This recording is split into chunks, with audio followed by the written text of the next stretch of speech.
the like button. Everybody that's coming in, don't go no further. Hit the like button and subscribe to the channel right now. And for those who keep saying, can we watch the video first before we decide it? No! Hit the like button and subscribe to the channel right now! Let's get into it. Who is this 100kTrack dude, man? I mean, so 100kTrack, YNW Melly manager, right? He does an interview. And the interview is on Law and Crime, if y'all haven't seen it. And they're basically asking him about Melly, the case, the murder. And I find it very funny how y'all don't get on these other media people, but when it come to, bloggers who say they clearly turned their life from being in the streets to becoming a blogger, y'all call us the police and stuff. But when it come to these people, y'all don't care if they ask the most police questions. It's fair game. So I want to give my reaction to a couple of these questions that 100kTrack was asked, and show he clearly lied. The interview was clearly disgusting, and he clearly was slipping up, making mistakes. It just was a bogus interview. And then it's going to lead to my big question at the end. Question number one, they asked him, how did he meet Melly? Where did this dude come from, man? Who in the history of life, right, meets a boy who was not a superstar? He was nothing. Melly was doing a year in prison. Now, mind y'all, at this time, Track wasn't in the United States of America that long. So you mean to tell me that you randomly got in contact with a dude that's in jail? So how you got in contact with him, I have no idea. And you was talking to him every single day for a year, and that's how you met Melly? What?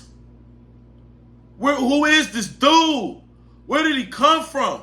How nobody's asking these questions, bro. It seemed like to me, did somebody appoint you to Melly? Because I still don't even get how you King Von manager. If Lil Durk bought King Von in the game, why didn't King Von have the same manager that Lil Durk had? Why didn't King Von sign to the same label that Lil Durk had? Why is it 100K management? But let's continue after that. So then they asked him, do you remember picking up Fredo Bang? And he said, it was 5 years ago. I don't remember anything. But you remember that when you got the phone call that Juvie and Sack was killed, you remember to the T that you were playing video games all day. Track, I thought you couldn't remember nothing from 5 years ago. I mean, you said that. So you don't even remember where you picked Melly up at, but you can remember every detail of how you found out how they got killed. Okay, then you said you found out the next day. Well, how you found out later than everybody else? Because it seemed like as soon as they died, everybody was finding out, but you the only one that found out later. And how did you find out later when they said Melly wasn't even at Fredo Bang house that long? But anyway, that's another discrepancy. Then he said when he found out that Juvie and Sack Chaser died, he was so heartbroken and sad and couldn't get over it and was traumatized. So where's a rest in peace post? Since they have died, I have not seen you post rest in peace. I have not seen you give condolences to the family. I have not seen you play any of their music. I have not seen you post any of their music. I have not seen you do anything that would suggest that you were so heartbroken that these dudes just lost their life, man.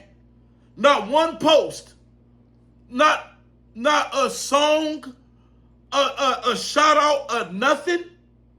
But you missed them and you were so heartbroken that they died, huh?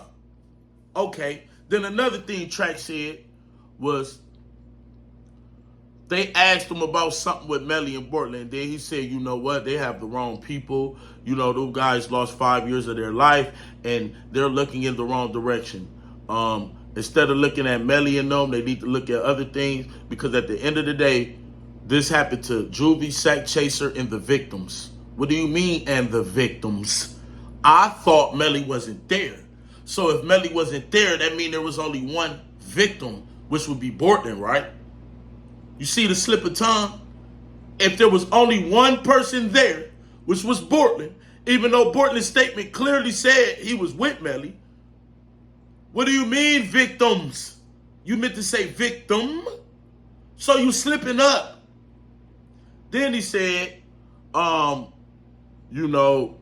and them was getting threats by people, and, they could have been targeted by anybody, and, Melly and them was hated. He had jewelry and things like that, and you feel like that they were a target, that Melly, basically was the target. Cool.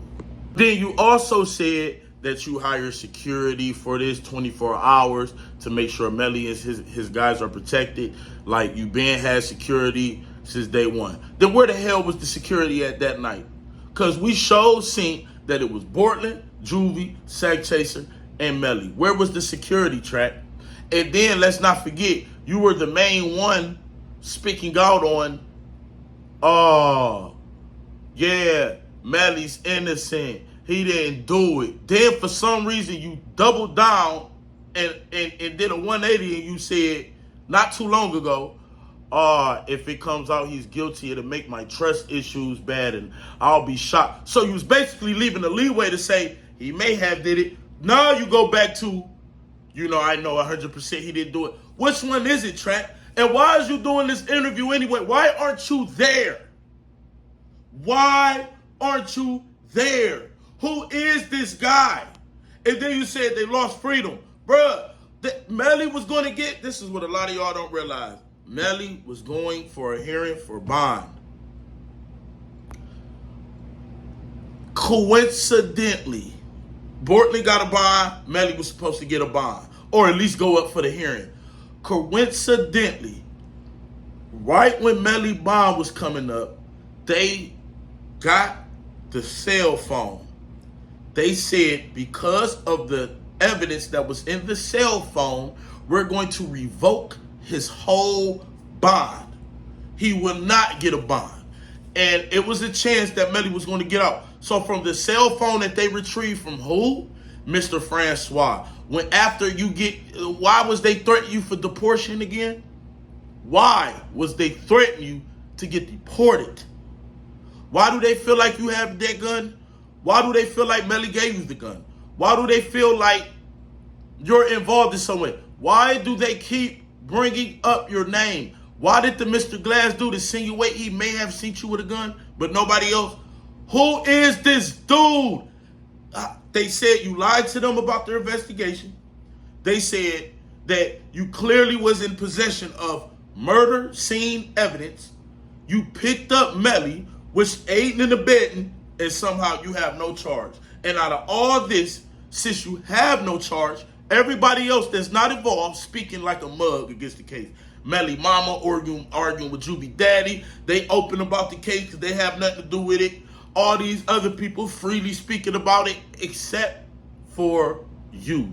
Now you decide to freely speak about it, but the problem is that now that you're freely speaking about it, can you please speak on why you're not there? Because Melly mama freely speaking about it, there. Why you not there?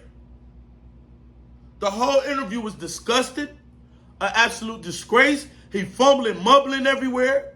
He's slipping up his words. He making Melly, you're placing him on the scene by talking about, Juvie section and the victims. Just a complete, what was it for? What was it for? Y'all let me know in the comments how y'all feel about this, man. Follow me on Instagram at KingAK47_. If you want to donate to the channel, I'll leave my Cash App in the pinned in the comment section. I want all y'all to comment and let me know how y'all feel about that interview. Make sure y'all hit that like button, subscribe to the channel, and share this video, man. KingAK47, voice of the streets. I'm out, man.